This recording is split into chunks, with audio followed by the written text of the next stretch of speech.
Let's do a long-term review of this 2022 Canyon Lux trail. This is the CF6. I've had it for a few months now. It's got well over 500 kilometers on it. It's seen probably 2 or 3 races, and I'm happy to say it is holding up really well. And I can say that despite the honeymoon period being over, I'm still very happy with this bike. It's probably one of the best bikes I've ever owned. I am here at Singletrek pod Smyčkom. It's in the northern Czech Republic, and I think this place is kind of, or the bike is perfect for this place. So this Central European, you know, kind of little rocks, little roots, no drops, no big mountain stuff. A bike like this is absolutely spectacular for that kind of riding. Okay, let's go over the components. I'll let you know how they've been holding up. The frame itself, it's a bit dirty because I'm actually riding it today.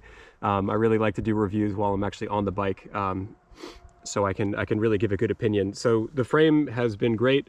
The paint, I think, could be a little bit fragile. I haven't had any huge problems with it yet, but it seems like it could get scratched easily.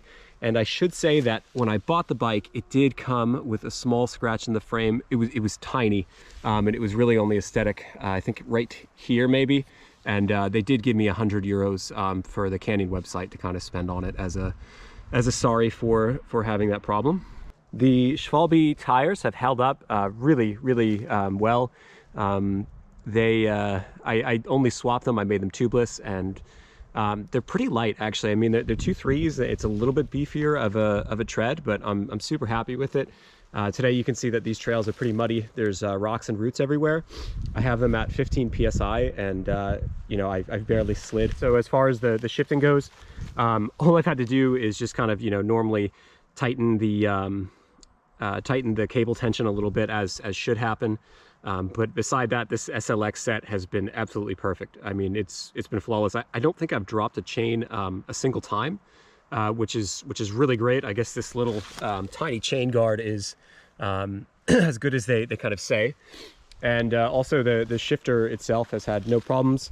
I've been on SRAM for a while, so it was really nice to come back to the Shimano trigger shifting. Now, the brakes are kind of the only place where I could feel a little bit of let's call it economy, right? So I was coming from I think on my other bike they are SRAM guides, and they do have, they're a little bit, I don't know, they feel a little bit more powerful, and I think they modulate a little bit better, but I actually prefer the levers on this. It's a very small comment, but they've worked really well. They're just a little bit not as powerful as I would expect, and that could be due to the slightly smaller rotors.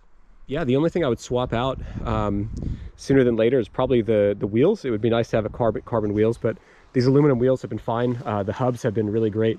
The only thing is this, the rear wheel did come a little bit out of true, but that's kind of normal with a brand new wheel. It's about time that I should actually tighten it up. I feel like it goes without saying, but you know, the Fox float, yeah, the float in the back and the step cast in the front, they've worked absolutely flawlessly.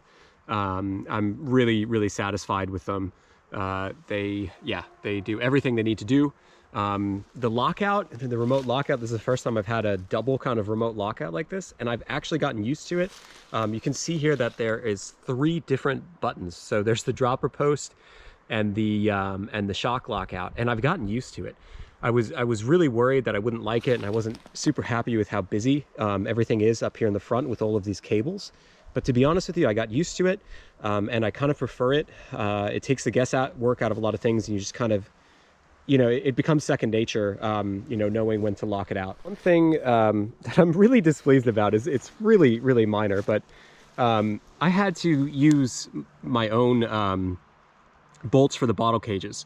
The frame does not come with bolts for the bottle cages. Also, I should mention the Newman stem and handlebar has been absolutely fine. This is different than what they advertise online. I think they said it should have come with a race face.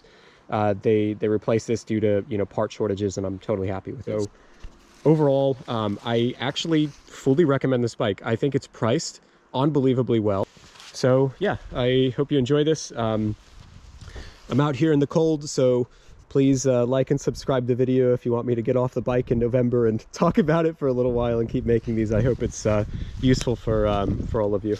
Okay, bye.